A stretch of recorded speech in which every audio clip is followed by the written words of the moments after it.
और मैं साथ साथ एक्सप्लेन करूंगा तकरीबन जो जो इस टॉपिक में, इस क्वेश्चन के टॉपिक में जो चीजें रिक्वायर्ड हैं, और वो सारे क्वेश्चंस इंपॉर्टेंट हैं। ठीक है, बेसिक और एडवांस दोनों कवर कर रहे हैं। अगर आप में से किसी को कोई एक्स्ट्रा बात पूछनी हो, you can raise your hand, I will be guiding. अगर कोई क्वेश्चन क्लियर नहीं हो रहा या उससे रिलेटेड आपके जहन में कोई बात चल रही हो और आप चाहते हैं कि वो क्लियर हो जाए, आप बेटा जरूर पूछ सकते हैं वो बात। ठीक है, तो शुरू करते हैं। कोशिश करेंगे मैक्सिमम जितनी जल्दी कवर हो सके हम करें इसको। नया पेपर करने का टाइम नहीं है, लेकिन ये हम प्रैक्टिस कर रहे हैं, जिससे मैं चाहता हूँ आपको ये आइडिया हो जाए क्वेश्चन को सॉल्व कैसे करना है, और साथ साथ आपको आपके सिलेबस से रिलेटेड चीजें पता चलती जाए। सबसे पहले एक बात याद रखना, टाइम को कैसे मैनेज करना है। बेटे एक क्वेश्चन है, अगर 3 मार्क्स का क्वेश्चन है, मार्क्स उसके हैं 3, बेटे आपने उस क्वेश्चन पर 5 मिनट स्पेंड करने। अगर क्वेश्चन 2 मार्क्स का है, इजी है, तो आप कोशिश करें वो 3 मिनट में हो जाए। अगर वो मुश्किल है तो यू स्पेंड 5 मिनट। इस चीज का ख्याल रखना है। सिंपल वर्ड्स में बताऊं, जितने मार्क्स का क्वेश्चन है उससे 1 या आप 2 मिनट ज्यादा स्पेंड करें, 1 और 2 मिनट। अगर उस टाइम समझ नहीं आ रही, क्वेश्चन को लीव करें, आगे मूव कर जाए, नेक्स्ट क्वेश्चन की तरफ चले जाएं। फिर सबसे मेन एक और बात, जो कैलकुलेशन वाले क्वेश्चंस हैं उसका स्टार्ट आपने कैसे करना है। बेटे फॉर्मूला से स्टार्ट कर, फॉर्मूला जरूर लिखें। फॉर एग्जांपल आपने फाइंड करनी है current is equal to V over R, लेकिन आप उससे पहले उसका सही फॉर्मूला भी लिखें, V is equal to I R. अब आप फिर ये बना लें, इट्स फाइन। अगर कोई बच्चा डायरेक्ट ये भी लिखाता है, it is even then perfect. एक और इम्पॉर्टेंट बात, आप अक्सर इस चीज में परेशान रहते हैं कि हमारे पास जो क्वेश्चंस हैं हमने उसमें किस कितने सिग्निफिकेंट में राउंड ऑफ करना है, कितने सिग में राउंड ऑफ करना है। बेटे पेपर 2 के अंदर याद रखें, पेपर 2 के अंदर आप स्टैंडर्ड फॉर्म में आंसर देकर रहे हैं। कोशिश करें, ये बहुत अच्छी प्रैक्टिस होगी if you answer in standard form. जिस बच्चे को स्टैंडर्ड फॉर्म नहीं आती, जो कैलकुलेटर आंसर दे रहा है वो ही लिखा है, कैलकुलेटर का आंसर लिख, वो भी ठीक होगा। लेकिन जहां मेंशन है 2 सिग 3 सिग, बेटे वहां पर आप कन्वर्ट जरूर करें। इसकी एक एग्जांपल, अगर आपकी वैल्यू आ रही है 1170 और आपको कहा गया है 2 सिग में चेंज करें, तो बेटे इसका 2 सिग क्या बनेगा, 11 था, वो 1170 है। पहले 2 डिजिट्स पे फोकस करें, और ये 1150 से ज्यादा है तो आप इसे 1200 पर राउंड ऑफ कर दें। अगर यही वैल्यू 1140 होती या 1145 होती, this value is less than 1150, तो मैं इसे 1100 पर राउंड ऑफ कर देता। तो इस तरह कुछ चीजों का आपने ख्याल रखना है। एक बात ये हो गई। अगर मैं इसे स्टैंडर्ड फॉर्म में आंसर दे आता, 11.70 times 10 power you can say 2, तो बेटे ये 7 है, बच्चा इजीली से राउंड कर सकता है 12.0 टाइम्स 10 पावर 2। तो बहरहाल अपने आंसर्स को कोशिश करें स्टैंडर्ड फॉर्म में आंसर देकर आए। अच्छा जी, solving the first question of this, ये हमारे पास 1 आवर 15 मिनट इस पेपर का एक्चुअल टाइम है। हमें थोड़ा टाइम ज्यादा भी लग सकता है, एक्सटेंडेड पेपर है, 2023 specimen paper for examination from 23 onwards. एक पेपर हमने ओ लेवल का लास्ट टाइम 23 का सॉल्व किया था, कि फ्रॉम 23 ऑनवर्ड्स उसको फॉलो किया जाएगा। That was 5054। अपलोड है, किसी को चाहिए मैं लिंक शेयर कर दूंगा। ये 0625 दोनों का सिलेबस ऑलमोस्ट सेम है। आपको आइडिया हो जाएगा इन दोनों पेपर्स में किस तरह के क्वेश्चंस चल कर आ रहे हैं। मेरी सजेशन ये है कि लास्ट अब जो नाइट है आपने क्या करना है, इसमें मई जून 2025, मई जून सॉरी अक्टूबर नवंबर 2025 और स्पेसिमन पेपर 2023, ये ओ लेवल्स का आप देख कर जाएं प्लीज। वो बच्चे जिन्होंने आईजीसीएससी के मई जून 2025 का पेपर किया है वो भी देखें। अगर अक्टूबर नवंबर 25 का पेपर किया है उसको देखें। अगर नहीं इनमें से कोई किया तो होप सो मैंने बच्चों को रिकमेंड किया था फेब मार्च 2026 का पेपर अगर आपने सॉल्व किया है उसको देख कर जाएं। और ये स्पेसिमन पेपर हम अब करने लगे हैं, इसको एक दफा देख लीजिएगा खुद कि कोई प्रॉब्लम तो नहीं। ये आईजीसीएससी का ये पेपर्स जाने से पहले एस आर वी एन आप जरूर देख कर जाएं। आप सारे पेपर्स अपने किए हुए जरूर देखें, लेकिन ये मेरी सजेशन है, इसको जरूर देख कर जाएं। फिर एक और बात, जब आपको जी की वैल्यू गिवन नहीं है और अर्थ की बात की जा रही है, प्लीज आप ये वैल्यू यूज कीजिएगा। अगर फ्री फॉल एक्सेलरेशन की वैल्यू यूज करेंगे तो 9.8 मीटर पर सेकंड स्क्वायर यूज कीजिएगा। अपना कैलकुलेटर साथ लेकर जाएं, ज्योमेट्री बॉक्स कंप्लीट साथ लेकर जाएं। आपको बहुत ज्यादा हेल्प होगी वेव्स में और डायग्राम बनाने में। चलें मूविंग फॉरवर्ड। बहुत अच्छा क्वेश्चन है। Figure 1.1 shows speed time graph. मैंने ये ग्राफ कौन सा गिवन है ये देख लिया। मेरे जहन में दो बातें आनी चाहिए। नंबर एक, अगर मैं ग्रेडियंट फाइंड करता हूं तो क्या फाइंड किया जाएगा? एक्सेलरेशन। बहुत रिलैक्स रहकर अगर area under the graph find करेंगे, area under the graph find करेंगे तो हमें क्या मिलेगा? डिस्टेंस। अब मैं यहाँ पर आपके लिए एक क्वेश्चन मार्क छोड़कर जा रहा हूं। अगर यही क्वेश्चन होता वेलोसिटी टाइम ग्राफ का, तो ग्रेडियंट फाइंड करने से तो मैं बता देता हूँ एक्सेलरेशन आएगा, लेकिन एरिया अंडर द ग्राफ आपको क्या देगा? एरिया अंडर द ग्राफ आपको क्या देगा? ये सोचिएगा। अगर ना समझ आए मुझसे पूछ लीजिएगा। अब ये ग्राफ गिवन है, यहाँ टाइम सेकंड्स में है। मैंने सबसे पहले एक्सेस देखा और उसका यूनिट देखा। यहाँ स्पीड है मीटर पर सेकंड में। अब हमें क्वेश्चन दिया गया है, calculate the acceleration of the vehicle at time 30 seconds. At time 30 seconds. अब मेरे प्यारे बच्चे क्या काम करते हैं कि वो थोड़ी सी गलती ये करते हैं, वो गलती ये करते हैं कि वो 30 सेकंड पर टाइम फाइंड करते हैं। Where is 30? 30 somewhere in between, this is 50। चले हम काउंट कर लेते हैं जल्दी से। कितने का गैप है ये भी बता दूं। स्केल कैसे ढूंढना है ये भी सुन लें। One small box is equal to what? सबसे पहले देखें गैप कितना है, फिर उसे डिवाइड कर दें किसके साथ? नंबर ऑफ बॉक्सेस के साथ। गैप है मेरे पास यहाँ पर 20 का, नंबर ऑफ बॉक्सेस हैं 5, तो एक डब्बा छोटा 4 के बराबर है। ये प्लीज याद रखिएगा, आपको फायदा होगा इसका। अब आगे चलें तो मेरे पास यहाँ 30 पर उसने कहा है, तो आई will be having 24 28 somewhere here it is 30। मैं पहले आगे देख रहा था, bye the way, any how that was my mistake.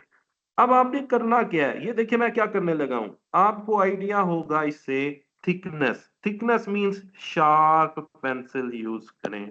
वहां पर आपने लाइन लगाने के बाद दोबारा लाइन नहीं लगानी। ये देखिए मैंने ग्राफ पर किस तरह से वैल्यू मार्क की, डॉटेड ये करेंगे। अब बच्चा गलती क्या करता है, मैं बेसिकली वो बता रहा हूँ, वो 30 पर यहां से रीडिंग लेता है और कहता है acceleration is equal to v minus u divided by time. ये सर हमारे पास चेंज इन वेलोसिटी थी, इट इज रॉन्ग। इसी तरह वो स्पीड भी फाइंड करता है, डिस्टेंस ओवर टाइम नहीं। अब मेरी बात गौर से सुनिएगा, मैं क्या कहता हूं, whenever graph is given, whenever graph is given, forget the formulas, never use formulas।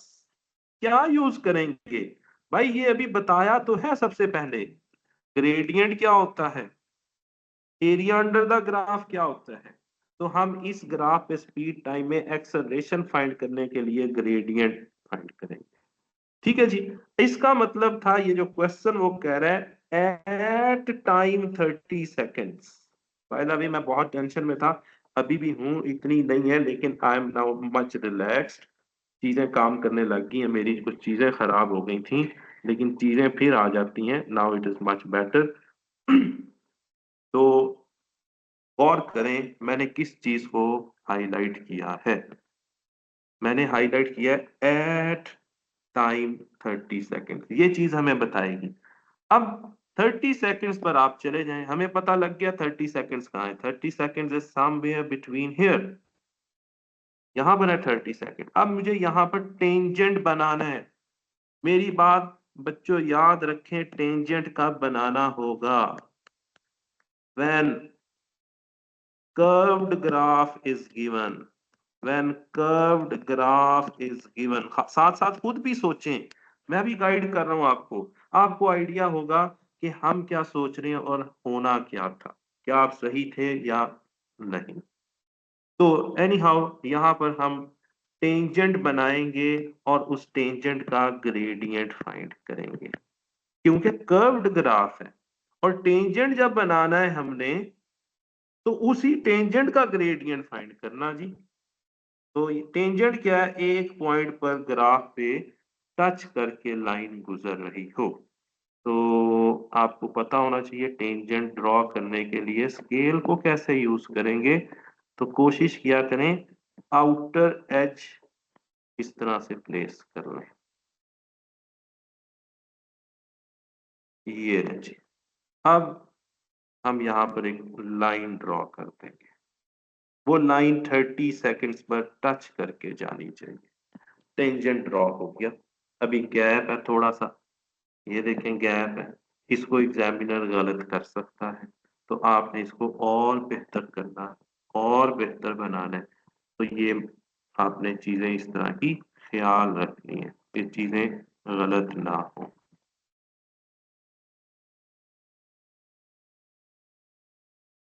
तो it will be tangent line here. लें जी, ये हमारी ड्रॉ हो। अब इस पे आपने जो दो पॉइंट लेने हैं ग्रेडियंट फाइंड करने के लिए, उसे हम क्या बोलेंगे, rise over run.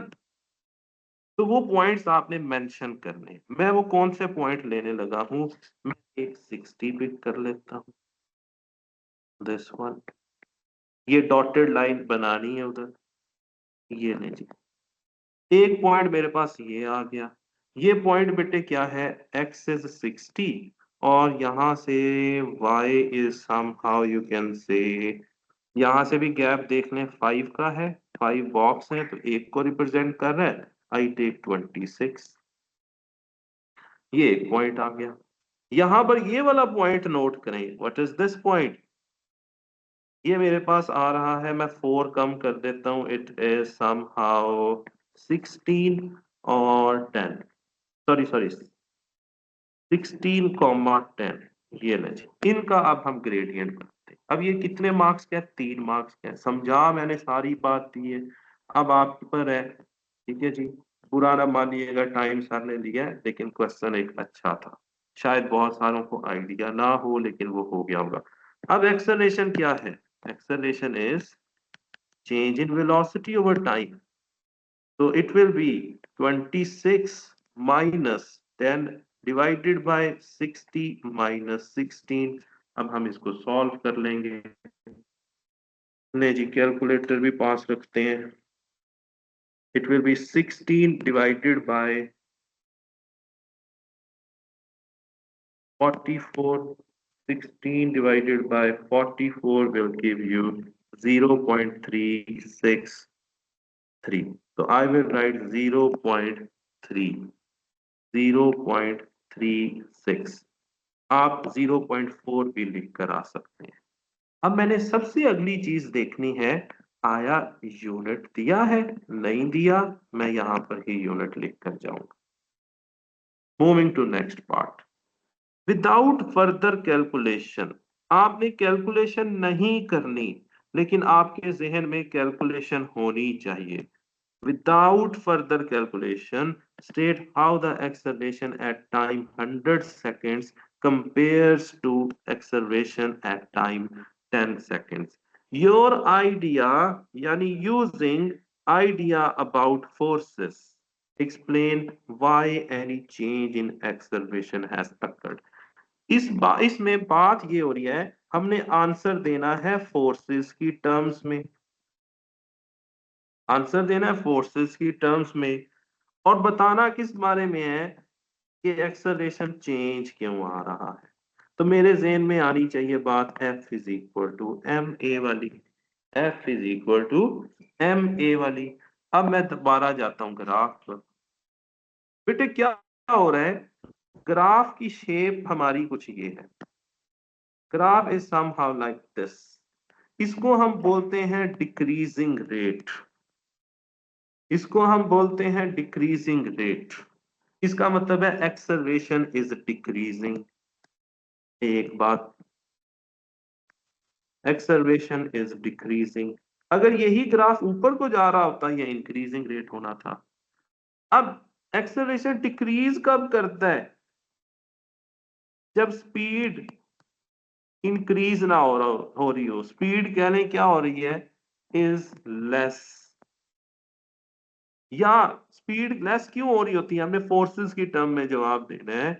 Due to resistive force, resistance आ गई, इस वजह से कम हो रही है। ठीक है जी, रेजिस्टेंस आ गई, या फिर फॉरवर्ड फोर्स कम हो गई, फॉरवर्ड फोर्स डिक्रीजेस। तो आपने ये बातें लिखनी है अब यहाँ पर। तो मैं सबसे पहले बताऊंगा कि ये सवाल 2 मार्क्स का है। फिर इसमें गौर कीजिएगा, क्या पूछ रहा है, कीवर्ड स्टेट, बताना है how acceleration compares to acceleration this, compare करना है आपने। तो मैंने कंपैरिजन ये किया है, acceleration is decreasing, acceleration is decreasing. अगली बात, फोर्सेस की टर्म में एक्सप्लेन करना है। 1 नंबर इसका मिलेगा हमें। अब 1 नंबर मिलेगा एक्सप्लेनेशन का, और उस एक्सप्लेनेशन में आपने ये बताना है that driving force, forward force, मैं सारे वर्ड लिख देता हूं क्या क्या हो सकता है। ड्राइविंग फोर्स और फॉरवर्ड फोर्स इज लेस, एक बात हो सकता है। दूसरी क्या हो सकती है, ये एक बात, ये एक फोर्सेस की बात लिख दी है यहाँ पे, और लिख रहा हूं आपको बताने के लिए, एक लिखनी है आपने, रेजिस्टेंस, और you can say resistive force increased. इस वजह से भी स्पीड क्या हो जाएगी, कम हो जाएगी, स्पीड कम हो जाएगी, एक्सेलरेशन कम हो जाएगा। चलें जी, moving forward to C part. Determine the distance travelled by the vehicle between time 120 second and 160। इनके दरमियान का हमने क्या फाइंड करना है, डिस्टेंस। अब क्या करना है बेटे, मैंने स्क्रीन में रखा हुआ है कौन सा ग्राफ है, स्पीड टाइम। स्पीड टाइम होगा तो मुझे क्या करना है, फॉर्मूले को भूल जाना है, area under the graph. Area under the graph है। अब मुझे याद रखना है कि शेप देखनी है कि किस शेप पे एरिया अंडर द ग्राफ लगाना है। क्या वो ट्रायंगल है, क्या वो स्क्वायर है, क्या वो रेक्टेंगल है, क्या वो ट्रेपीजियम है। ट्रेपीजियम की शेप है, ट्रेपीजियम की शेप मल्टीपल वेज में हो सकती है। अब मैं ग्राफ की तरफ जाऊंगा। It is 120 to 160। अब ये भी एक बड़ा चैलेंजिंग है। गौर कीजिएगा 120 सेकंड्स कहां पर है। 120 सेकंड्स हमारे पास यहां पर है। 120 seconds is here और 160 is here। अब बच्चे को लगता है ये ट्रायंगल बनेगी, नहीं रे, ये देखो ये बन रही है ट्रेपीजियम। This is trapezium. अब ट्रेपीजियम का फॉर्मूला नहीं आता तो बेटे शेप को ब्रेक कर लें ऐसे। ये बन गई ट्रायंगल और एक बन गई रेक्टेंगल। मैं दोनों फॉर्मूला करवा दूंगा लेकिन it is better to use trapezium. अब यहां पर बहुत सारों को यही नहीं पता चलेगा कि शेप ट्रेपीजियम क्यों है। भाई उसकी स्पीड 160 सेकंड पर जीरो नहीं हुई, वो इधर नहीं आया, ऊपर ही रह गया। स्पीड है अभी उसकी, अभी उसकी स्पीड है। Okay, let me share the screen.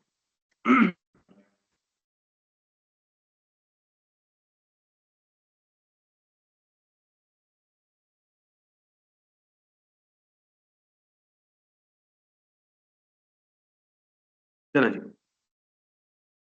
I think बारिश भी आ गई है। चलें जी, कोई बात नहीं, weather is not too good.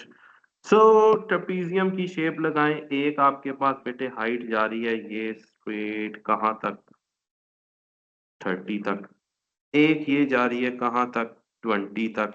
तो ट्रेपीजियम की एक टेक्निक बताऊं, कहते हैं 1/2 sum of bigger side, big side, sum of big side plus small side, और उसको मल्टीप्लाई करते हैं हाइट के साथ। तो 1/2 big side is 30, small side is 20। तो हाइट कितनी आ गई, वो टाइम ही है ना, इन दोनों के दरमियान कितना गैप आ रहा है, 40 का। तो 2 with 1, 2 with 20, 50 multiply by 20, so you will get 110 और 1000 मीटर। तो इतना सा सवाल था और कितने मार्क्स का था, 3 मार्क्स का। मैंने सबसे पहले फॉर्मूला अभी भी लिखा है, area under the graph which is equal to distance. अब अगर मुझे शेप का फॉर्मूला नहीं आता बेटे, तो मैंने इसे ब्रेक किया था। ये रेक्टेंगल है तो दिस इज 40, 40 मल्टीप्लाई बाय 20।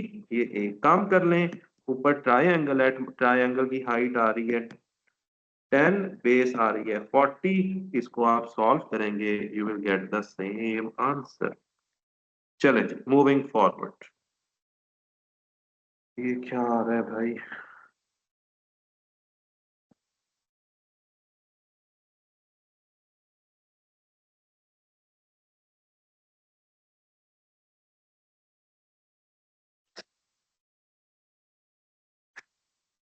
नहीं जी, I think we are done with question 1। Technical question था, आसान था। अगर किसी का कोई क्वेश्चन हो सकता है, you can ask. Moving to next part. थोड़ा सा टाइम टेकिंग था, लेकिन आपको बाकी एक आधा क्वेश्चन ऐसा जरूर मिलेगा जिसमें आपको हेल्प आउट हो जाएगी। तो moving to question 2, complete the definition giving the name of each quantity. F multiplied by force. Oh, acceleration is force. Force multiplied by time is impulse. पूरे पूरे नाम लिख कर आने हैं आपने। देखें टाइम बच गया, यहां से टाइम सेव करेंगे हम।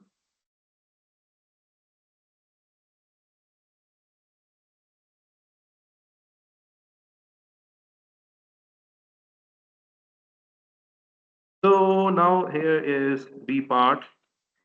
The ball has mass this. Figure 2.2 shows a man using golf club to hit a ball. Here is a ball. Hit करेगा. अब क्या करेगा? The golf club is in contact with the ball for a duration of this much time. इस contact से मुझे ज़हन में आ जानी चाहिए बात that momentum is going to change. Momentum will change. एक बात. दूसरी बात मेरे जहन में आ जानी चाहिए वो ये बेटे कि यहाँ पर इम्पल्स की भी बात हो सकती है. और इम्पल्स होता क्या है? एक तो हमें पता है it is a product of force and time. ये इस इन टर्म्स में आगे. दूसरा क्या है? दूसरा है impulse is equal to change in momentum. दोनों बातें याद रखनी है. दोनों बातें याद रखनी है. अब let's see. And the ball leaves the golf club at a speed of this. Ball पहले रेस्ट पर है, जिक्र नहीं किया, लेकिन पता चल रहा है वो प्लेस हुई है. Calculate the momentum of the ball as it leaves the golf club. Speed is given और मैस भी दिया हुआ है, तो इट्स वेरी सिंपल.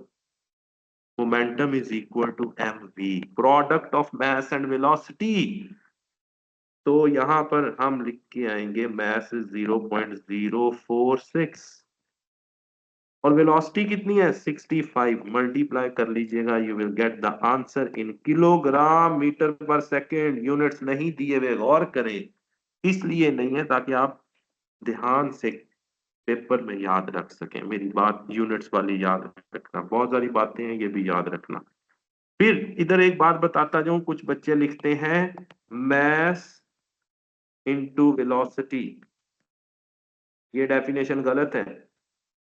कुछ जगहों पर बेटे इनटू का मतलब डिवीजन भी होता है. हमारे इधर मल्टीप्लिकेशन है, लेकिन कुछ जगहों पर इनटू का मतलब डिवीजन भी होता है. इसका मीनिंग सर्च कर लीजिएगा by the way. Moving to next part. अच्छा, मोमेंटम कैलकुलेट कर लेते हैं. क्या पता यूज करना पड़े. 0.046 multiply by 65. It is 2.99. I am writing 3.0. अच्छा जी, calculate the average resultant force. मैंने इंपल्स का कहा था ना, देखें फोर्स आ गई. बेटे मोमेंटम के केस में रिजल्टेंट फोर्स या फोर्स की बात करें तो it is rate of change in momentum. Force क्या होगी? Resultant force rate of change in momentum. इस चीज का याद रखना है आपने. तो it will be force is equal to change in momentum. Momentum आपने फाइंड कर लिया है, दैट इज दिस. क्योंकि इनिशियली तो जीरो वेलोसिटी है, तो चेंज इन मोमेंटम आ गया 3. मैंने यूनिट फॉर्मूला लिख लिया है. Divided by time. Time is given.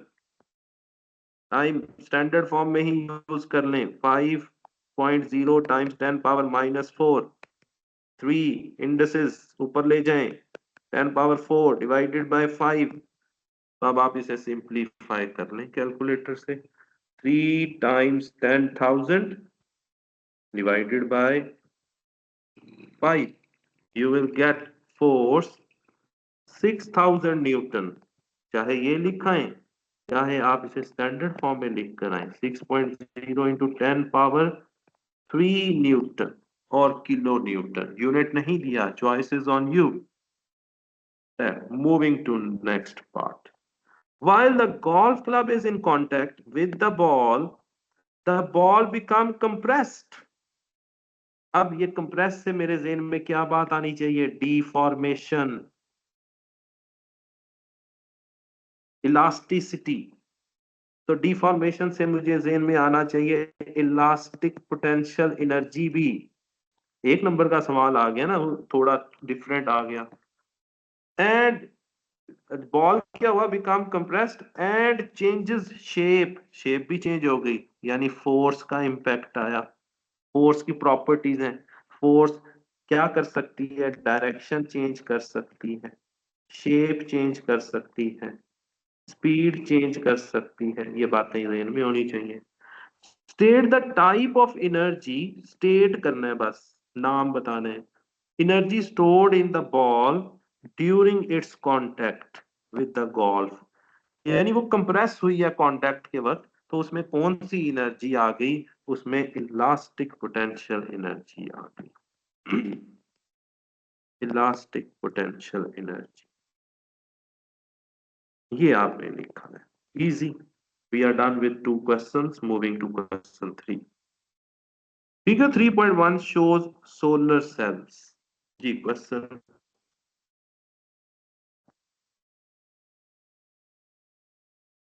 जी साथ। सर मैंने आपसे पूछना था, ये इंटरनल एनर्जी और स्टोर्ड एनर्जी कौन सी होती हैं, क्या होती हैं? जो पार्टिकल्स की डिस्टरबेंस की वजह से एनर्जी है, या जो पार्टिकल्स में एनर्जी स्टोर्ड है, उसे हम इंटरनल बोलते हैं। मिसाल के तौर पर ये एक मेरे पास सॉलिड है, इसके अंदर क्या है? पार्टिकल्स। और बाय द वे पार्टिकल्स को हम ये भी बोलते हैं लैटिस वाइब्रेशन हो रही होती है। जब हम कहते हैं ना कुलयन होगी पार्टिकल्स की, उसे लेटेस्ट वाइब्रेशन भी कहा जाता है। अब बेटे जब ये वाइब्रेट कर रहे होते हैं, इनमें थर्मल एनर्जी आ गई और मूवमेंट आ गई, इस सारे को हम इंटरनल एनर्जी बोलते हैं। यानी पार्टिकल्स में जो एनर्जी आ जाए वो इंटरनल एनर्जी। जी क्वेश्चन। हाँ जी सर ठीक है, वो उसके अलावा वो जो स्टोर्ड एनर्जी है वो कौन सी होती है?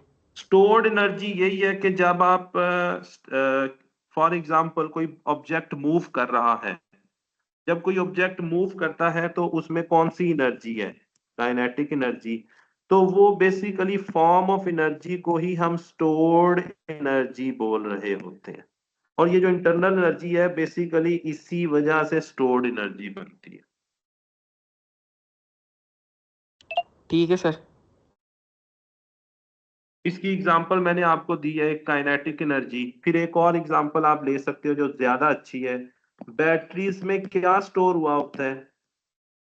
Chemical energy, chemical potential energy. हाँ जी। वो भी क्या हुई? स्टोर्ड एनर्जी, चार्जेस की वजह से।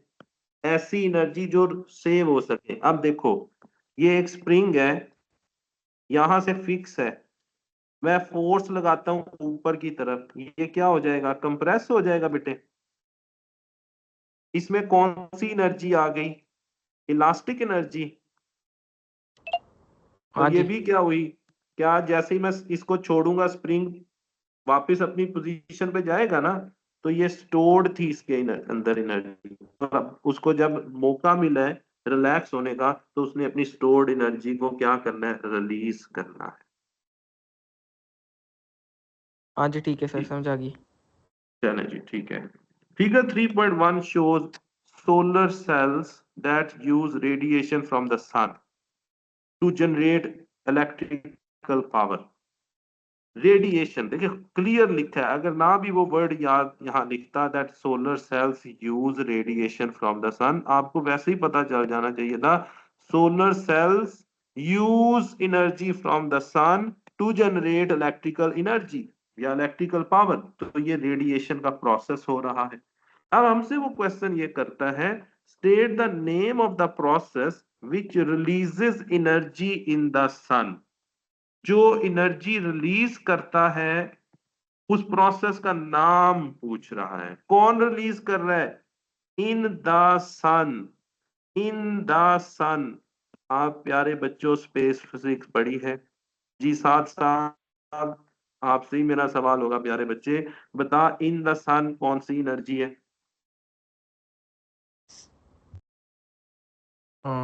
Sir thermal energy. Thermal energy. वो थर्मल एनर्जी क्यों आ रही है? हमने सर प्रोसेस फ्यूजन बताना है। रिएक्शन से। हाँ? Fusion reaction. Fusion reaction nuclear. से। कौन सा reaction? Fusion. Fusion, very good. तो हम यहां पर लिखेंगे न्यूक्लियर फ्यूजन। Very good. अब सवाल ये है, हम थर्मल एनर्जी क्यों नहीं लिख सकते? द प्रॉब्लम इज हमें इंग्लिश आनी चाहिए। उसने कहा है state the name of the process. हमने प्रोसेस का नाम बताना है, और वो प्रोसेस क्या कर रहा है? विच रिलीजेस एनर्जी। और वो एनर्जी रिलीज कौन सी हो रही है? Thermal energy. वो हमसे रिलीज्ड हुई एनर्जी का नाम नहीं पूछ रहा। He is asking name of the process. I hope so this is clear. और ये प्रोसेस में क्या हो रहा है? Hydrogen is changing to helium. अब ये सारी बातें आपके ज़हन में आ जानी चाहिए।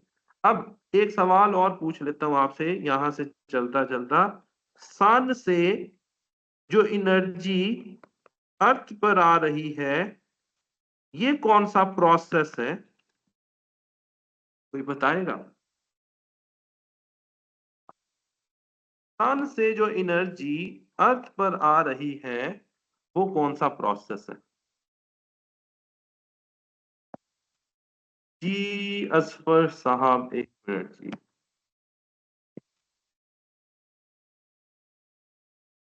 जी बेटे। Sir radiation. रेडिएशन? मैंने प्रोसेस पूछा था।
सर आपका माइक म्यूट है।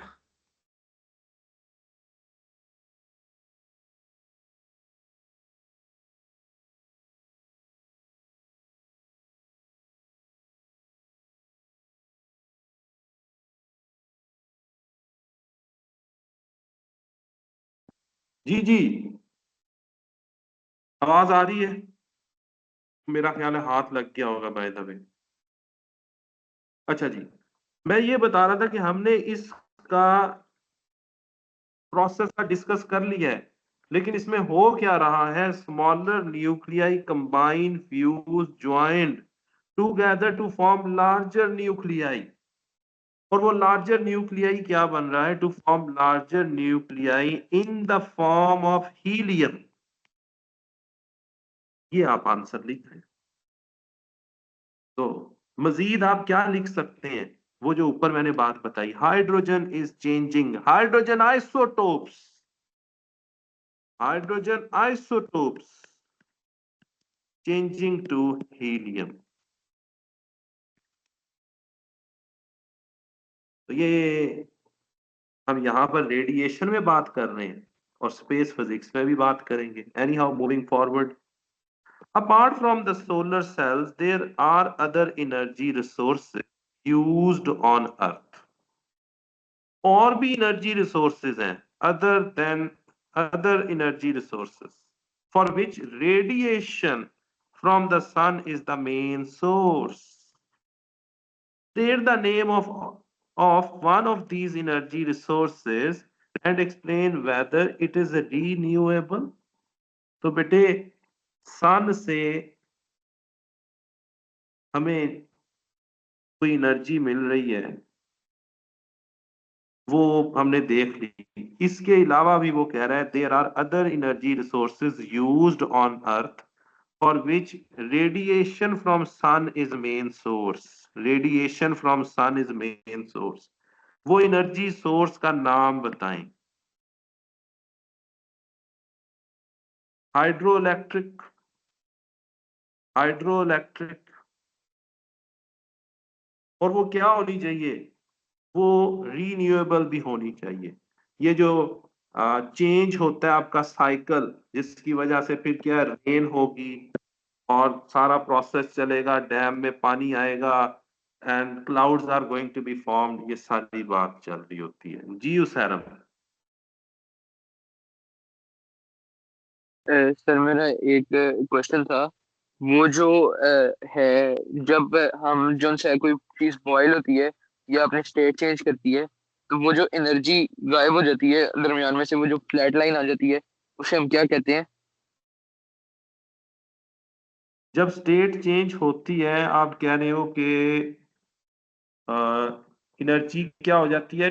एनर्जी तो नहीं कांस्टेंट होती, वो टेम्परेचर कांस्टेंट हो जाता है, वो बात कर तो रहे सर हो। वो जो, हाँ जी, वो जो एनर्जी यूज होती है वो किस चीज में होती है और उसे क्या कहते हैं? वो बेसिकली आपके जो मॉलिक्यूल्स है ना, उनकी जो इंटरनल एनर्जी है उसको ब्रेक करने में हेल्प आउट कर रही है। और सर इसके लिए वो टर्म क्या है? क्या हुआ? सर इसके लिए कोई टर्म है लेटेंट करके, वो क्या टर्म है?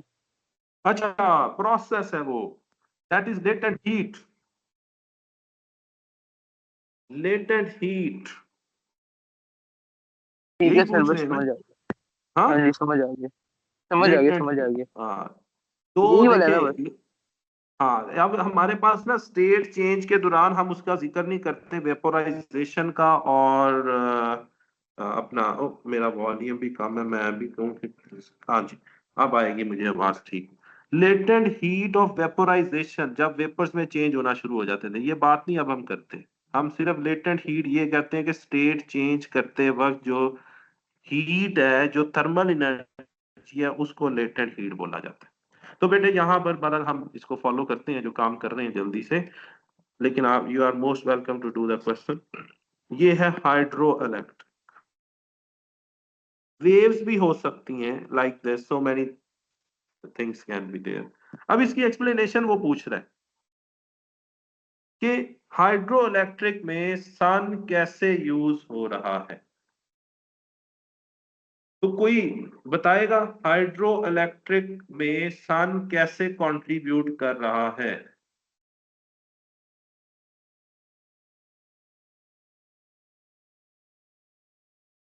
जी सैरम। सर सन जो से है ना, वो एवेपोरेट कर रहा है पानी, हीट उसे डिलीवर कर रहा है, और साथ में ना प्रेसिपिटेशन होती है जिसकी वजह से हमारे डैम्स के अंदर पानी भरता है। हाँ जी, मैंने अभी बात भी की थी। अब मैं इसके वर्ड्स लिख देता हूं आपको। सोलर हीट जो रेडिएशन है, solar heat will evaporate the water and, आपने कोई वर्ड बहुत अच्छा सा बोला है, शायद प्रेसिपिटेट का वर्ड बोला है, मैं उसकी जगह सिंपल उसे करूंगा, will evaporate and what will evaporate the water and vapors are formed in the air, are formed in the air, due to which clouds are formed। और आगे आप समझ गए होंगे, एक नंबर की एक्सप्लेनेशन है। और ये वाटर साइकिल है, इसको हम बोलते हैं वाटर साइकिल, ये आपको पता होना चाहिए। जी, someone is raising the hand, Ahmad Cheema. जी अहमद। सर ये हाइड्रोलॉजिकल साइकिल नहीं है? कौन सा? हाइड्रोलॉजिकल। हाइड्रोलॉजिकल, वो क्या है? सर जी उसमें भी यही होता है कि मतलब कि वो जाती है बिल्कुल क्लाउड वही में है, बिल्कुल पानी का। वही है, सही कह रहे हैं आप, यू आर एब्सोल्युटली राइट। ये बेसिकली आपको प्रोसेस आने चाहिए रीन्यूएबल के, और ये आप लोगों ने, मेरा ख्याल है ये आप पार्क स्टडीज के किसी पेपर में भी पढ़ते हैं, और बाय द वे आपका पेपर भी कल पार्क स्टडी का साथ, तो ये आपको तो आना चाहिए शायद। जियो में पढ़ते हो, जियो में ही पढ़ते होंगे, हिस्ट्री में तो नहीं पढ़ सकते, जियो में पढ़ते होंगे। कल जियो का पेपर है अहमद? Yes sir. हाँ, तो ये उसमें आपने डिवाइस किया होगा। चलो जी, मूविंग फॉरवर्ड।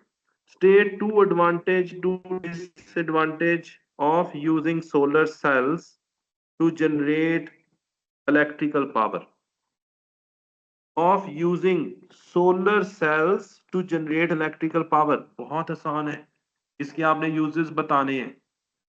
आपने घर में सोलर लगवाया क्यों, वाई, एक तो वो वजह भी हो सकती है ना, लेकिन हम वो नहीं लिखेंगे। लिख सकते हैं आप कि वेरी चीप, लेकिन हमारे यहाँ टैक्स लग गया। एनी हाउ वो बात नहीं करेंगे हम। क्या होगा, आपके पास बहुत ज्यादा इलेक्ट्रिसिटी पाकिस्तान में बर्निंग की वजह से आ रही है, फ्यूल की बर्निंग की वजह से। उससे क्या होगा, पोल्यूशन होगी। सोलर से पोल्यूशन नहीं होगी, ये एडवांटेज है। No pollution will occur. अच्छा, स्टेट करना, एक्सप्लेनेशन की जरूरत नहीं, टू द पॉइंट आंसर देंगे, नो पोल्यूशन विल अकर। और एडवांटेज क्या हो सकता है, चले वही लिख दें जो आपने वो बात की, मैंने की। वो चीप है, not too expensive. After installation, ये भी जिक्र कर दें, इंस्टॉलेशन इसकी एक्सपेंसिव है, लेकिन हाँ एक दफा इंस्टॉल हो जाए तो ये एक्सपेंसिव नहीं। डिसएडवांटेज, ये ना स्पेस ऑक्यूपाई करते हैं। आपकी घर की जो छत है वो सारी कवर हो जाएगी, ऑक्यूपाई स्पेस, ये डिसएडवांटेज है। फिर एक और प्रॉब्लम ये है, हमारी डिवाइसेस जो है, मोस्टली डिवाइसेस वो एसी पे रन करती हैं, एसी करंट, अल्टरनेटिंग करंट। और ये किस पे रन करते हैं, ये हमें डीसी आउटपुट दे रहा होता है। तो उसके लिए फिर हमें आगे क्या यूज करना पड़ता है, इन्वर्टर। तो ये अगर आपको पता है, you can right. Otherwise simply के स्पेस भी यूज कर रहा है, और क्या हो सकता है डिसएडवांटेज। सर रात को पावर नहीं देता। हाँ यू कैन राइट, लेकिन बैकअप यूज हो सकता है। एन एन कौन है भाई, N Nafe Nabeel ji, Nafe you want to say something. Sir whether reliable होता है ये। वेदर रिलायबल होता है, अल्लाह के बंदे वेदर रिलायबल कैसे। हाँ ठीक है, वो आ गया, आ गया, बिल्कुल सही है। क्लाउडी, क्लाउडी आ गया तो वो प्रॉब्लम करेगा। Yes it is very good, excellent, कमाल कर दिया। कल भी ऐसे ही करना इंशाल्लाह। वेदर क्लाउडी है तो मैंने वेदर रिलायबल लिखना था, सॉरी। वेदर रिलायबल, बिल्कुल सही कह रहे हैं, वेदर रिलायबल। चलेंगे, ठीक हो गया, we are done with this 9 marks का क्वेश्चन। देखिए ये कहाँ से आया ये सवाल, अगर मैं किसी से पूछूं ये किस टॉपिक का क्वेश्चन था, कोई बताएगा।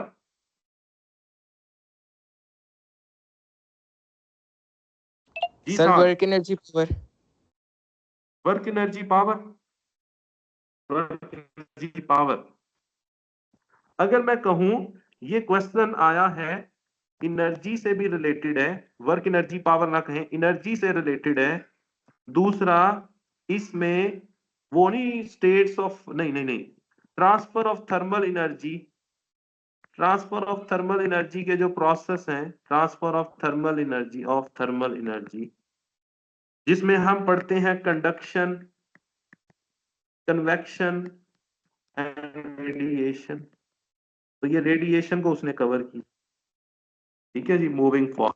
देखिए बेसिक थी बात, लेकिन एनी हाउ। चले जी, मोमेंटम आ गया साथ ही, मोमेंटम पहले भी किया, अब फिर आ गया। Figure 4.1 shows a balloon filled with helium, helium gas है इसमें, is used to lift measuring instrument, where is measuring instrument, maybe ये हो, to great height above the earth surface. Using ideas about momentum, explain how the atoms of the helium produce a force of the wall of the balloon. ये सवाल मई जून, मैं नहीं, मैं ये नहीं कहूंगा, मैं ये कहता हूं, मुझे एग्जैक्ट याद है, 2025 के पेपर में भी है किसी, मे भी मई जून में ही है, आपने सॉल्व किया होगा। मुझे ये क्वेश्चन शेयर किया गया था, अब मुझे एग्जैक्ट नहीं पता किस बच्चे ने किया था। उसमें जो आंसर था, same answer is going to be written in this, same answer हम इसमें प्रोवाइड करेंगे। ठीक है जी। तो ये करने का मकसद यही था कि देखें उसमें एक 25 में सवाल ऐसा आ रहा है जिसमें समहाउ हमें यही आंसर देना पड़ रहा है, तो आपके एक एग्जांपल देनी थी। चले जी, अब होगा क्या, एटम्स कोलाइड करेंगे, atoms particles will collide with each other and with each other and with the wall of the balloon। उससे क्या होगा बेटे, फोर्स का भी जिक्र है, मोमेंटम का भी जिक्र है, ये बात करनी है हमने, rate of change of momentum. Atoms क्या कर रहे हैं, आपस में भी कोलाइड कर रहे हैं और बैलून की वॉल के साथ भी कोलाइड कर रहे हैं, due to which wall of the container balloon, due to which rate of change in momentum is acting। ले जी, in terms of momentum भी बात हो गई और वो पार्टिकल्स के थ्रू होनी थी, क्योंकि मैंने यहाँ पार्टिकल्स का वर्ड नहीं लिखा। कोई इसका आंसर देगा मुझे, why I have written atoms here? कोई इसका जवाब देगा भाई? क्वेश्चन में एटम है सवाल सर। क्वेश्चन में एटम लिखा हुआ था, अगर क्वेश्चन में एटम लिखा है, मॉलिक्यूल लिखा है, पार्टिकल लिखा है, प्लीज उसी कीवर्ड को यूज करें, इधर उधर नहीं जाना, फिर लैंग्वेज का ख्याल रखना है साथ। चलिए, moving to next B part. At ground level the pressure of the helium in the balloon is given, the volume of the helium is this. ये ग्राउंड लेवल पर बात हो रही है, तो मैं यहाँ पे डाटा लिख लेता हूँ। P1 is 1.0 into 10 power 5 pascal, volume V1 is 9.6 metre cube, the balloon is released, उसको छोड़ दिया गया, it rises quickly through the atmosphere, ऊपर की तरफ राइज हो गया, the volume of the helium increases. अच्छा, अब इसका कोई मतलब बता सकता है? ये क्वेश्चन बन सकता है भाई, बना है क्वेश्चन ये बाय द वे, कि उसका वॉल्यूम क्यों इंक्रीज हुआ, the volume of helium increases, why volume increased या increases, explain। the temperature of the helium remain constant। कोई इसका आंसर दे दे भाई।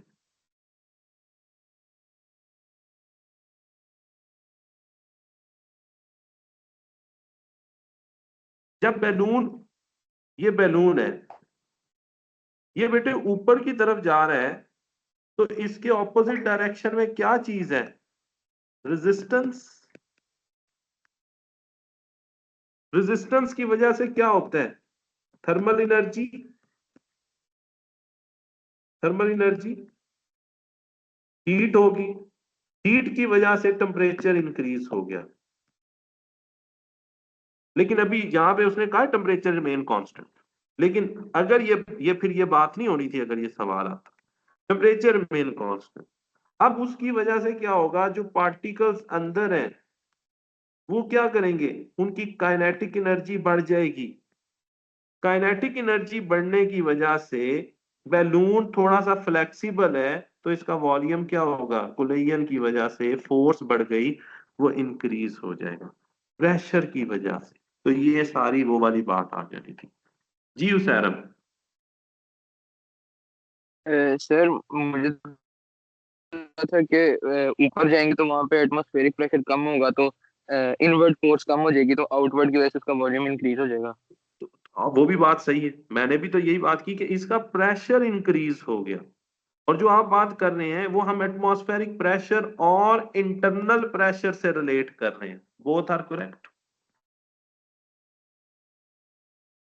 अच्छा जी, explain why the pressure in the balloon decreases as the balloon rises. By the way यहाँ बात opposite हो रही है, तो हमें पता है कि pressure is inversely proportional to volume, volume increase होगा तो प्रेशर क्या कर जाएगा, डिक्रीज।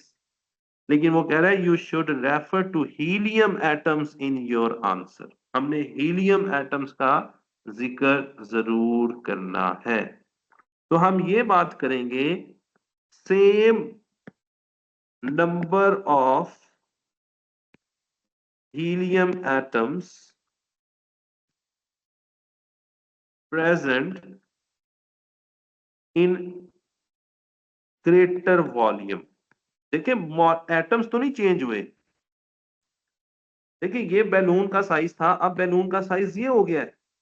उसके अंदर जो एटम्स है वो तो अभी भी उतने ही हैं जितने यहां थे। तो लेकिन उनकी अब आपस की कुलयन क्या हो जाएगी, कम हो जाएगी। उनकी आपस की कुलयन फोर्स पर यूनिट एरिया कम हो गया है। तो same number of helium atoms present in greater volume, तो less कुलयन will occur with each other, with each other। I hope so this is clear। कोई डाउट है तो पूछें। तो ये बात आज हम कर रहे हैं, ये पेपर सॉल्व कर रहे हैं क्योंकि आपने सिलेबस रिवाइज कर लिया और हमने सिलेबस रिवाइज थर्सडे वाले दिन किया था और उसके बाद भी लोग कोशिश कर रहे हैं सिलेबस रिवाइज करने की। ऐसा भी है कि सेम सेम नोट्स चल रहे हैं, तो बहरहाल इट्स फाइन। अब है next part, part 2। Calculate the pressure of the helium when its volume is this. पहले वॉल्यूम क्या था, गौर करें 9.6, ये वॉल्यूम कम था, अब वॉल्यूम ज्यादा हो गया है। तो मेरे पास ये जो प्रेशर आएगा मुझे फौरन मेरे जहन में आ जाना चाहिए क्योंकि मैं अपनी नींद पूरी करके जाऊंगा। आराम से 6 आवर्स सोकर जाएं प्लीज, सबसे रिक्वेस्ट। अगर मैं 6 घंटे सोकर जाऊंगा तो मैं ये कंपैरिजन वहां पेपर में बैठ के भी कर सकता हूं कि अगर यहाँ वॉल्यूम 9.6 था तो प्रेशर ये था, अब जो प्रेशर आएगा वो कम आएगा क्योंकि volume increases pressure decreases because they are inversely proportional, they are inverse relation with proportion. तो मेरी बात ये समझ आ रही होगी। तो मैं ये आपका क्वेश्चन लेता हूँ, प्लीज आप अपना रेज ही रखिएगा हाथ, फिर मैं भूल जाऊंगा। तो यहाँ पे हम रिलेशन लगाएंगे P1V1 is equal to P2V2। P1 मैंने नाम दिया था 1.0 इंटू 10⁵। वॉल्यूम V1 9.6 is equal to P2 हमने फाइंड करना है और V2 है 12। अब आप सॉल्व कर लें, 1 इंटू 10⁵ 9.6 डिवाइडेड बाय 12। तो हम सिर्फ और सिर्फ इसको सॉल्व कर लेंगे, 1 के साथ कुछ भी मल्टीप्लाई हो द थिंग इज सेम। तो 9.6 divided by 12 it is 0.8 into 10⁵। इधर मूव करेंगे तो इट विल बी 8.0 इंटू 10⁴। तो पेपर हो चुका है मैथ का, तो आई थिंक ये गलतियां आप नहीं करेंगे कि स्टैंडर्ड फॉर्म में किस तरह प्लस माइनस आएगा। प्रेशर है तो इसका यूनिट आ जाएगा pascals. We are done with this question. जी क्वेश्चन लेते हैं साद आमिर। जी साद आमिर। सर मुझे प्रेशर का रेजिस्टेंस से ताल्लुक नहीं समझ आया। प्रेशर का किससे, रेजिस्टेंस से, रेजिस्टर से। प्रेशर का रेजिस्टर से क्या ताल्लुक है, रेजिस्टेंस से सर। रेजिस्टेंस यही है ना। हाँ हाँ जी, हाँ जी कौन सी रेजिस्टेंस की बात कर रहे हैं सर। ये जो मतलब आपने बलून के साथ प्रेशर का मार्क किया था उसके साथ आपने रेजिस्टेंस की एरो डाउन की हुई है, तो मुझे तो ये अच्छा समझ अच्छा आ अच्छा रहा अच्छा है अच्छा कि प्रेशर अच्छा इंक्रीज होगा तो मैं बताता हूँ जी। ये एयर रेजिस्टेंस है। रेजिस्टेंस मैं समझा इलेक्ट्रिसिटी वाली बात कर रहे हो, ये एयर रेजिस्टेंस है। तो बेटे जब बैलून ऊपर जाएगा, राइज होगा, तो उधर फ्रिक्शन कर हो रही है पार्टिकल्स की वजह से, एयर रेजिस्टेंस। इस वजह से हमने रिलेट किया था। तो thermal energy, temperature will increase, particles जो होंगे वो उनके कहने के कुलयन इंक्रीज होगी, प्रेशर विल इंक्रीज। ठीक है, क्लियर है? जी सर। चलो फिर रिक्वेस्ट करूंगा प्रेडिक्टेड पे ना जाएं, वो प्रेडिक्टेड क्वेश्चंस भी पास्ट पेपर्स के हैं, ठीक है जी, प्रैक्टिस की तरफ जाएं। देखिए question number 5, compare the arrangement and motion of the particles in ice and in liquid. अच्छा जी, आइस क्या है? क्या नहीं से सॉलिड या फिक्स्ड, उसमें पार्टिकल्स सॉलिड फिक्स्ड हुए। State of water. हाँ जी, तो हम अरेंजमेंट बताएंगे ice, in ice arrangement of particles का वर्ड यूज कर रहे हैं जी। In ice particles are fixed while in liquid हम क्या कहते हैं, loosely packed, irregular, random, not arranged, इस तरह की बात है, not order in order form. तो while in liquid particles move randomly। Motion क्या है? जो आइस है इसमें वो वाइब्रेट करेंगे, सॉलिड है ना। In ice particles only collide at their fixed position, at their fixed position, while in liquid water they will slide, they will slide means move करेंगे एक दूसरे के ऊपर भी, इधर उधर भी, like this। B part, a lake has a layer of ice on its surface। Lake की जो सरफेस है वो आईसी है, हम मूव करेंगे स्लिप होंगे। Area of the lake is given, the IC thickness is given, density is given, calculate the mass. Good question. So area is given, area का मतलब है कि उसने एक विड्थ दे दी, एक लेंथ दे दी, ठीक है जी। तो वॉल्यूम क्या होता है? वॉल्यूम 3 डायमेंशन होता है, length into width into height. Area क्या होता है? सिंपल होता है, लेंथ इंटू विड्थ। अब यहां पर इसकी कोई थिकनेस है, ये थिकनेस कितनी है? That is 0.025 metre. तो हम जब वॉल्यूम फाइंड करेंगे that will be area multiply by height, क्योंकि length into width is given, वो मल्टीप्लाई की फॉर्म में उसने दे दिया हमें। तो volume is equal to 1800 multiply by 0.025।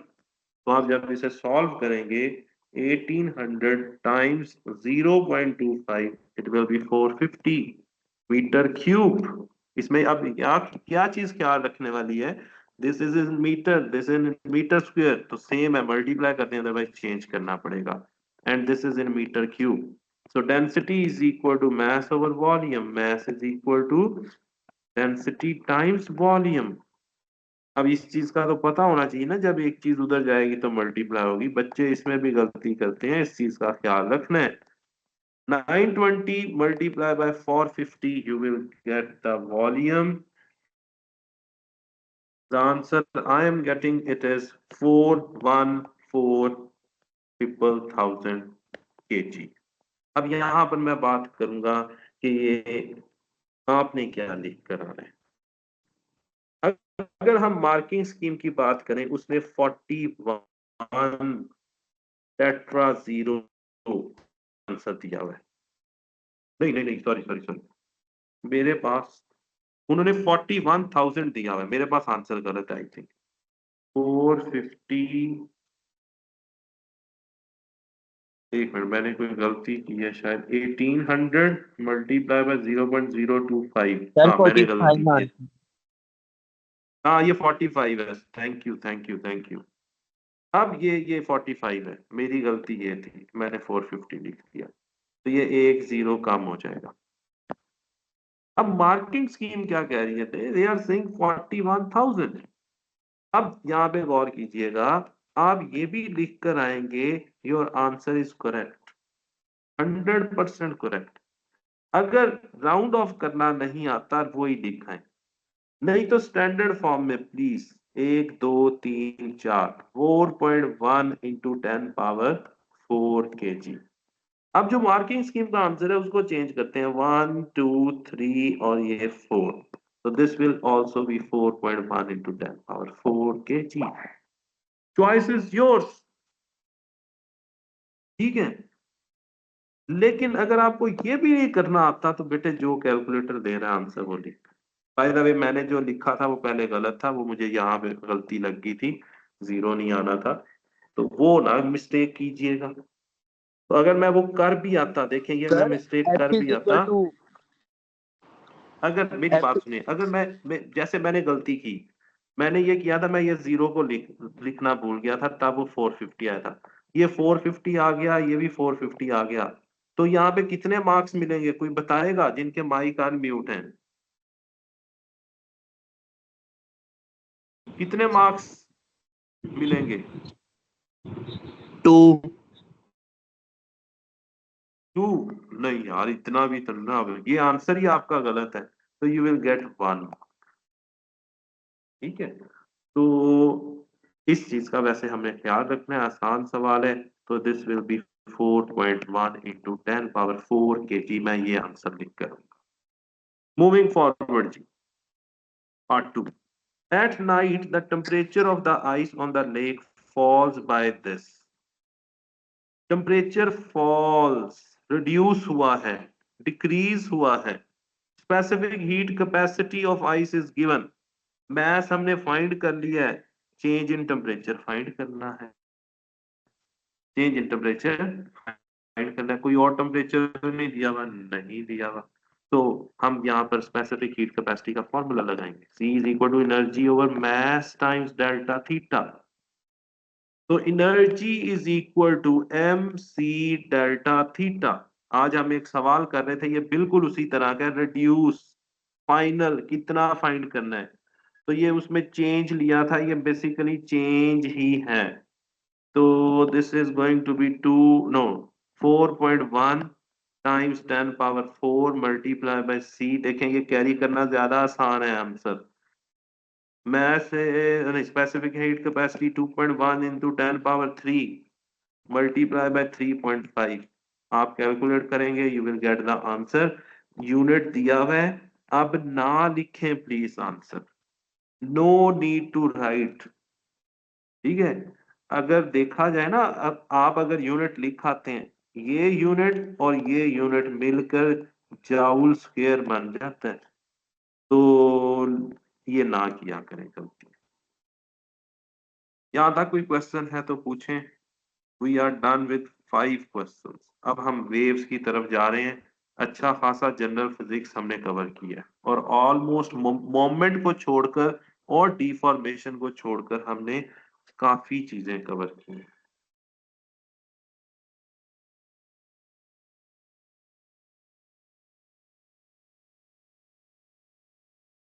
Question number 6,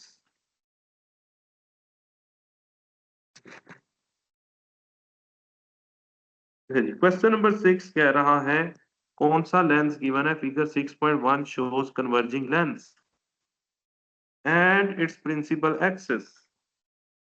the points F1 F2 ये क्या है आपको पता होना चाहिए, इनकी डेफिनेशन भी आनी चाहिए। प्रिंसिपल फोकस आर ईच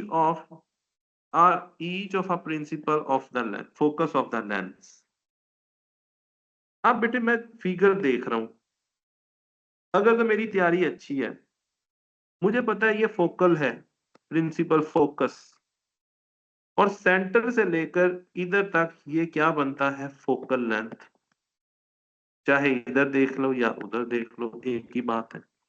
अगर ऑब्जेक्ट F और सेंटर के दरमियान में हो, इस चीज का इसकी जो इमेज बनेगी वो वर्चुअल होगी, अपराइट होगी, और इनलार्ज्ड होगी, मैग्नीफाइड। और ये कहाँ यूज की जाती है वो भी पता चल जाना चाहिए, मैग्नीफाइंग ग्लास में। ये बातें हमें पता होनी चाहिए। तो ये प्रैक्टिस बताएगी आपको, जो कि की है आपने already. So let's see what they are demanding in this question. An object O is placed between F1 and the lens. Sir इससे आगे ओपनिंग जी, क्लास बाद में देख लीजिएगा, अब आपको मैं लिंक भेज दूंगा. ठीक है जी.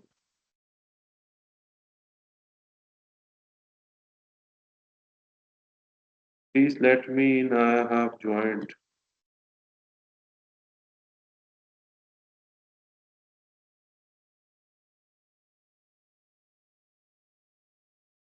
अच्छा जी. An object O is placed between F1 and the lens. ठीक है. On figure 6.1, draw two rays from the top of the object O to locate the image. Label the image I. जी, rule याद रखना है, rule याद रखना है.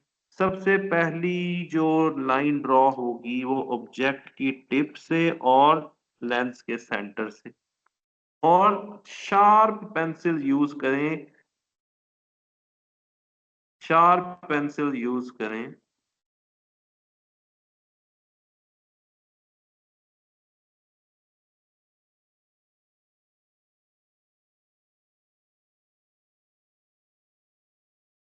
इधर क्या क्वेश्चन, ये जी, ये जी, ये जी. ले जी, ये हम ड्रॉ कर देंगे लाइक दिस. अब आप कहेंगे सर ने इतनी पीछे से शुरू की है, कोई बात नहीं, मुझे पता है पीछे तो एक्सटेंड करना है.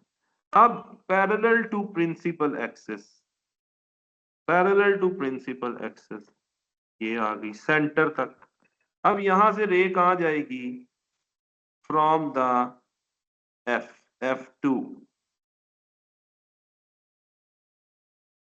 F2, ये, ओहो, ये जी हम ड्रॉ कर देंगे लाइक दिस. अब ये तो मीट ही नहीं कर रही थी, तो हमें क्या करना पड़ेगा, हम इन लाइंस को पीछे की तरफ एक्सटेंड कर देंगे. तो where the image is formed, image is formed here. Image कहाँ फॉर्म हुआ है बेटे, image is formed at this place. ये आपके पास इमेज आ गया on the same side but far from the centre of the lens. तो ये हमने कर लिया. You have to label it I. You will get 3 marks. Moving to next. The object O is moved to the left. उसे move कर दिया गया है लेफ्ट साइड पर along the principal axis so that it is further from the lens F1. Figure 6.2 is a diagram of the new arrangement with the new image. Image भी बनी है, wow. Underline 3 terms below that describe the image shown. अब जिस बच्चे को पता होगा कि F1 ये है तो F2 यहाँ पे कहीं है, या F3 नाम दे लें आप, क्योंकि F2 उन्होंने यहाँ पे यूज किया है वर्ड. अब ऑब्जेक्ट बिटवीन, ऑब्जेक्ट यहां लिखता हूं, object is between two principal focus. तो बेटे इसका जो इमेज बनता है वो होगा रियल, इनलार्ज्ड और इन्वर्टेड. अब ये प्रैक्टिस, फिर यही कहूंगा, प्रैक्टिस नहीं तो याद कर लें. 2F पे है तो क्या होगा मैं बता देता हूं, सुन लें. 2F पर है, image will be real, inverted, same size. अब F और 2F के दरमियान मैंने बता दिया बिटवीन टू प्रिंसिपल, वो क्या है, वो ये है. फिर जी अगर F पर है फिर क्या होगा, object at F, so it will be enlarged, real, नहीं नहीं नहीं नहीं नहीं नहीं नहीं, लार्ज वर्चुअल इन्फिनिटी पे बनेगी, इन्फिनिटी पे बनेगी, enlarged virtual and upright। वो कहीं पर मीट नहीं करती, वो पीछे दूर कहीं बन रही होती है। फिर ये टेलीस्कोप में यूज किया जाता है, इसका यूजेस भी आने चाहिए बाय द वे इन सबके। किसी के पास अगर नहीं है बता दे, मैं आपको शेयर कर दूंगा कहीं ना कहीं से। जी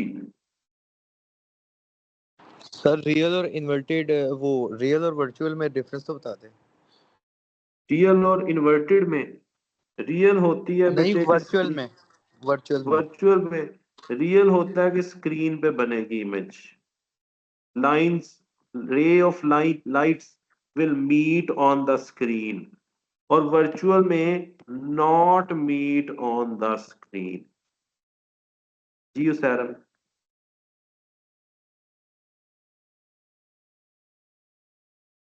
अच्छा सर, वो मैंने ना ये वो 2 का भी पूछना था, जब 2f से ज्यादा पीछे होती है। इधर होती है 2f से पीछे होती है, हाँ वो बताने लगा हूं। ऑब्जेक्ट इज एट ओहो is after 2f on the left side, तो क्या होगा, इट विल बी diminished, और diminish means small size, inverted and real, ये याद होने चाहिए। तो यहां पर जो हम सर्कल करेंगे, हमारा केस ये वाला है, enlarged, अंडरलाइन करने हैं मैंने इसलिए किया, पहले वो मैंने बहुत कुछ लिख दिया, और रियल होगा, एंड इन्वर्टेड किधर, ये इन्वर्टेड, ये इन्वर्टेड, तो यू विल गेट 2 मार्क्स। अगर एक गलत होगा तो 1 नंबर मिलेगा। अच्छा जी, प्रिज्म, प्रिज्म क्या करता है, scatters the light, scatters, या आप कह सकते हैं spread the light, white light into 7 colors। वो कलर्स कौन से हैं वो आपको पता होने चाहिए। If you have a list of each lens type use, भेज दूंगा भाई, भेज दूंगा। वो मजे की बात यह है कि डेस्कटॉप पे ही पड़ी थी और वो डिलीट हो गई, लेकिन मैं भेज दूंगा, वो मेरे पास है। ये जब क्लास एंड होगी आपने मुझे मैसेज कर देना, मैं भेज दूंगा। चीजें सारी पड़ी हुई हैं, लेकिन जिस तरह थोड़ी सी अरेंज फॉर्म में थी वो अब बिखर गई। फिर figure 6.3 shows yellow light passing through a glass prism, yellow light, ठीक है जी। blue light enters the prism along the same path as yellow light। Screen बंद हो गई, मुझे था हम कंप्लीट कर लेंगे, लेकिन हम बहुत ज्यादा डिटेल में चले गए शायद। अच्छा जी, blue light enters the prism along the same path as the yellow light। On figure 6.3, draw the path of blue light as it enters, passes through and leaves the prism। अब बेटे yellow भी उसने बनाई हुई है, अब वो हमसे क्या कह रहा है, blue light enters the prism. बड़े गौर से सुनिएगा ये statement, blue light enters the prism along the same path as yellow, यानी ब्लू लाइट भी यहां पर ही है, इसी के ऊपर। अब हमने ब्लू लाइट का पाथ बनाना है। अब मुझे कोई बताएगा किसकी वेवलेंथ ज्यादा है, येलो की या ब्लू की, किसकी वेवलेंथ ज्यादा है, येलो। सर सर येलो की। येलो। येलो की। वाह जी वाह, मजा आ गया, गुड।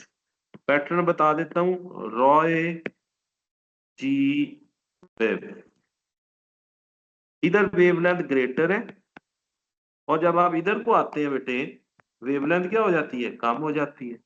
तो ब्लू की वेवलेंथ कम है, तो जिसकी वेवलेंथ कम होती है वो ज्यादा बेंड होगा, इट रिफ्रैक्ट्स मोर। तो नॉर्मल बना लेते हैं भाई, इधर नॉर्मल बना लेते हैं, यहाँ पर normal is somehow here like this, 90 degree. Normal is perpendicular to the plane, इधर भी बना लेते हैं। उसने कहा जब तक वो लीव ना कर जाए स्केल लेकर जाइएगा।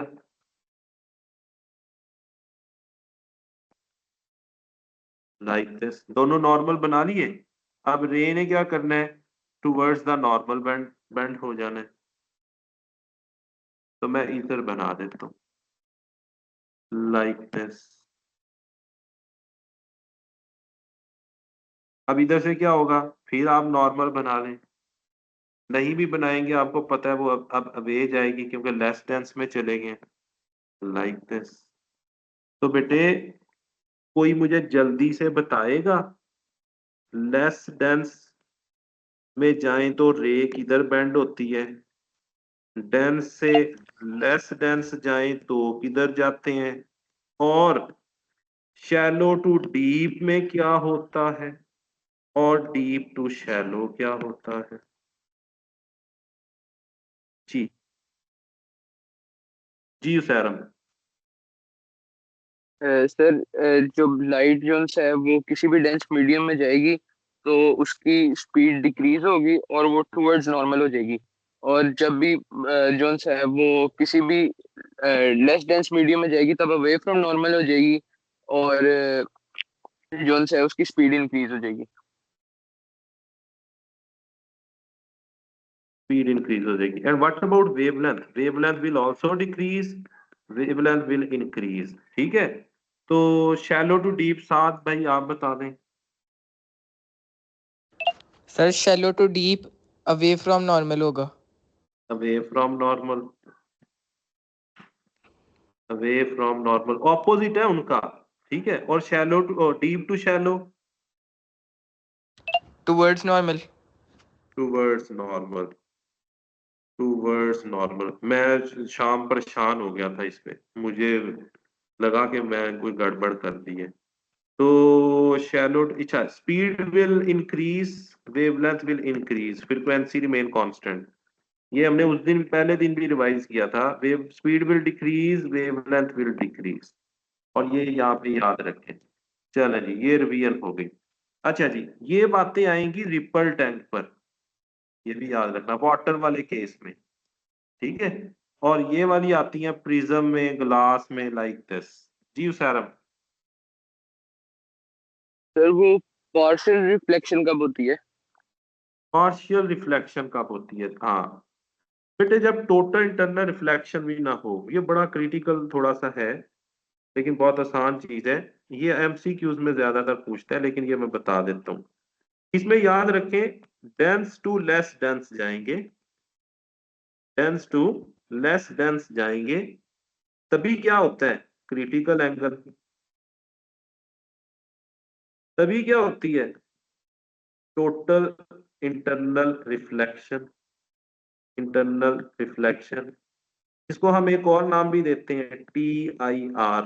ठीक है, फिर बेटे जो आपने बात की पार्शियल रिफ्लेक्शन, ये भी इसी में होगी जब हम क्या कर रहे हैं डेंस टू लेस डेंस जा रहे हैं। अब गौर कीजिएगा बेटे, मैं तीनों बता देता हूँ। मैंने लाइट ड्रॉप की ऐसे, रे क्या करेगी बाहर चली गई, ये क्या हुआ रिफ्रैक्शन। फिर मैं यही केस बनाता हूँ,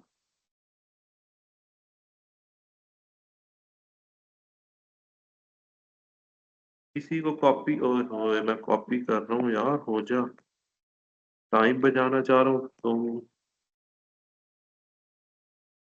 लेसो काम करो।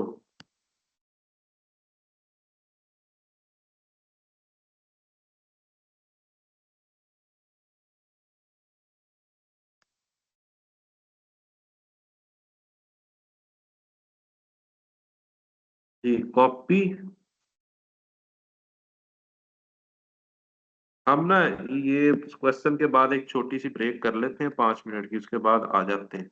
ये बस ये बता देता हूँ आपको। ओके यार, मैं खुद ही बना लेता हूँ लेस, तो काम ही नहीं कर रहा।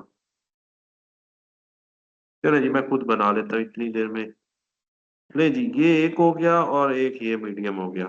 यहाँ पे नॉर्मल बना लेते हैं। मैंने ये एंगल था, ये सपोज एंगल था 30 डिग्री, मैंने एंगल थोड़ा इंक्रीज किया, एंगल हो गया कितना बेटे, एंगल है दिस इज 39 डिग्री। अब ये रे क्या कर गई, दिस रे बैंड्स, और यहाँ पे क्या बन गया 90 डिग्री। ये आपका क्या कहलाएगा, क्रिटिकल एंगल। इसकी डेफिनेशन याद कर लीजिएगा। अब मैं आपको टोटल इंटरनल रिफ्लेक्शन का बताता हूँ। इसी तरह का ये मीडियम है, मैंने रे ऑफ लाइट का एंगल और इंक्रीज कर दिया, ये हो गया कितना, this becomes suppose 54 degree. 54 degree is greater than critical angle. अब ये रे क्या कर जाएगी, अंदर आ जाएगी। अब पार्शियल कब होगी, गौर कीजिएगा बेटे, मैंने एंगल इतना इंक्रीज किया कि वो ये चीज क्रिएट कर रहा है लाइक दिस। ये कब होगा, जब एंगल क्रिटिकल एंगल से तो ग्रेटर है, लेकिन टोटल इंटरनल रिफ्लेक्शन, यानी ये देखें मैंने क्रिटिकल एंगल लिया 39 डिग्री है, और मेरे पास जो नेक्स्ट एंगल आ रहा है वो आ रहा है 39.5, या कह लें दैट इज 38.5। इस तरह का कोई डिफरेंस आ रहा है, तो बेटे पार्शियल रिफ्लेक्शन हो। जी Usairam, is it making some sense? यानी एंगल क्रिटिकल एंगल के बिल्कुल पास हो। सर समझ आ गया, मतलब कि टोटल इंटरनल रिफ्लेक्शन और क्रिटिकल एंगल का वो लेना है, एवरेज लेनी है। हाँ कह सकते हैं, बिल्कुल। बहुत ये बस हमारे पास यहाँ पे इतना ज़हन में रखना कि जब ऐसी शेप बन जाए वो पार्शियल रिफ्लेक्शन है, इसकी हम कोई उसमें नहीं जाते। ना ये फुली ट्रांसमिट करता है इनसाइड ना outside, fully transmit not to inside outside. चले जी, ये क्वेश्चन हो गया। क्वेश्चन नंबर 7, ले जी 10 हुए हैं, हम 10:15 पे स्टार्ट करेंगे। मैं आपको इंशाल्लाह 11 बजे से पहले पहले छोड़ दूंगा, परेशान ना हो। 10:15 पे वापस आ जाएं, या ज्वाइन करना चाहते हैं कर लें, थोड़ा सा बीच में बेशक ज्वाइन ही रखें, हम 10:15 से पहले शुरू कर लेते हैं। मैं एक चक्कर लगाऊं, थोड़ा सा सैर करूं और पानी पीऊं, वाटर ब्रेक कर लें।